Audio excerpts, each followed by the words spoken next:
Assalamualaikum warahmatullahi wabarakatuh. Perkenalkan, saya Nildawati, NIM 2102238. Saya akan mempresentasikan tentang materi perkembangan dari eco-government ke governance. Definisi singkat tentang eco-government dan eco-governance. Eco-government merujuk pada penggunaan teknologi informasi dan komunikasi atau TIK untuk menyediakan layanan publik, informasi, dan interaksi antara pemerintah dan warga negara. Sedangkan eco-governance telah lebih dari sekedar implementasi teknologi. Ini mencakup informasi dari cara pemerintah beroperasi dan berinteraksi dengan warga negara serta pemangku kepentingan lainnya. Sejarah singkat eco-government. Sejarah singkat eco-government dimulai dari penggunaan awal komputer dalam pemerintah pada tahun 1960-an. Untuk pengelolaan data administrasi pada 1900-an, internet mulai digunakan secara luas, memungkinkan pemerintah untuk menyediakan informasi publik dan layanan online. Konsep eco-government dan layanan online muncul pada tahun 1990-an dengan negara-negara seperti Amerika Serikat, Inggris, dan Singapura menjadi pelopor dalam pengembangan politik pemerintah elektronik. Pentingnya transparansi dari eco-government ke governance. Yang pertama, partisipasi warga yang lebih efektif. Yang kedua, transparansi dan akuntabilitas yang tinggi. Yang ketiga, efisiensi dan kualitas layanan publik yang lebih baik. Yang keempat, inovasi dalam tata kelola pemerintah. Yang kelima, meningkatkan kualitas hidup masyarakat. Yang pertama yaitu prinsip-prinsip. Prinsip-prinsip eco-government yang pertama, partisipasi publik, yaitu mendorong partisipasi aktif warga dalam proses pengambilan keputusan pemerintah. Yang kedua, transparansi, yaitu menjamin akses yang lebih luas terhadap informasi publik dan proses pengambilan keputusan pemerintah. Yang ketiga, yaitu menjamin bahwa pemerintah bertanggung jawab atas tindakan dan keputusan yang diambil. Yang keempat, yaitu efisiensi, yaitu meningkatkan efisiensi dan penyelenggaraan layanan publik dengan memanfaatkan teknologi informasi dan komunikasi. Yang kelima, keterbukaan dan keterlibatan, mendorong keterbukaan dalam pengambilan keputusan dan keterlibatan seluruh pemangku kepentingan dalam tata kelola pemerintahan.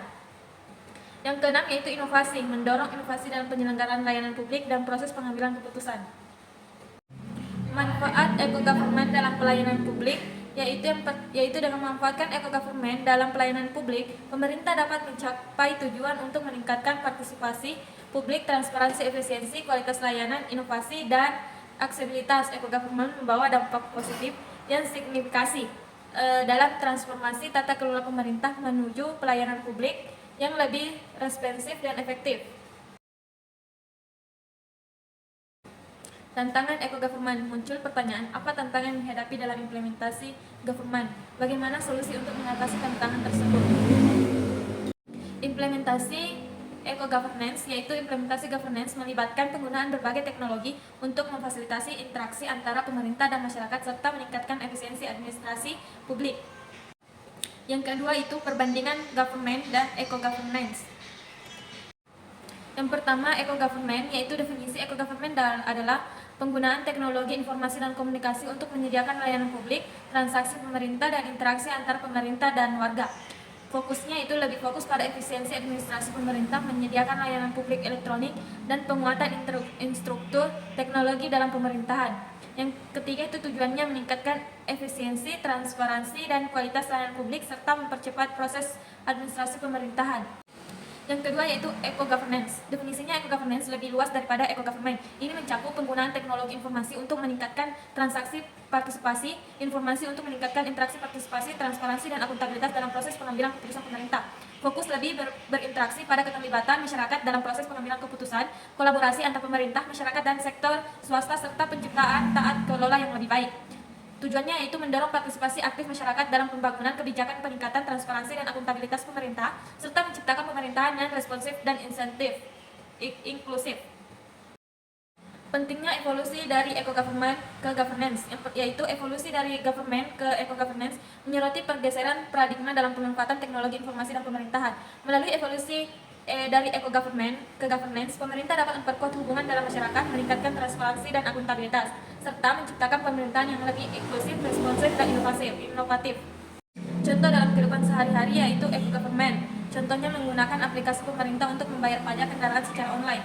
Kalau contoh eco-governance yaitu platform online yang memungkinkan warga untuk memberikan masukan dan partisipasi dalam proses perencanaan pembangunan kota. Baik, adapun pertanyaan dari saudara Mahfud Rifai yaitu bagaimana implementasi eco-governance dalam peningkatan partisipasi masyarakat, yaitu kita harus melakukan yang pertama pendidikan dan kesadaran lingkungan. meningkatkan pemahaman masyarakat tentang pentingnya perlindungan lingkungan dan dampak dari tindakan mereka terhadap lingkungan.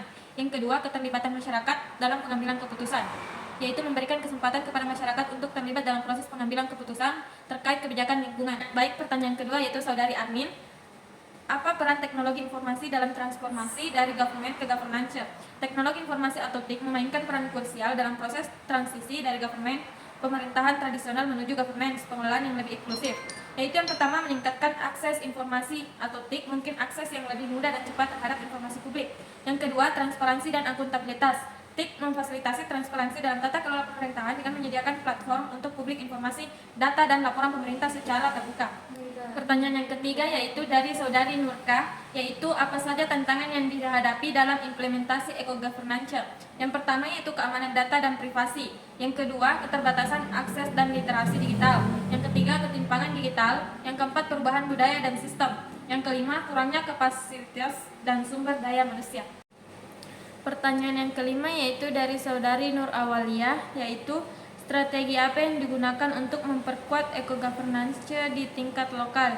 Yang pertama yaitu infrastruktur teknologi informasi yang memadai. Membangun infrastruktur teknologi informasi yang memadai di tingkat lokal. Yang kedua, pelatihan dan pengembangan sumber daya manusia. Yang ketiga, partisipasi masyarakat dalam pengambilan keputusan. Yang keempat, peningkatan aksesibilitas layanan publik. Yang kelima, keamanan data dan privasi. Baik, sekian dan terima kasih. Itulah persentase dari saya. Bila bisa dilihat, Assalamualaikum warahmatullahi wabarakatuh.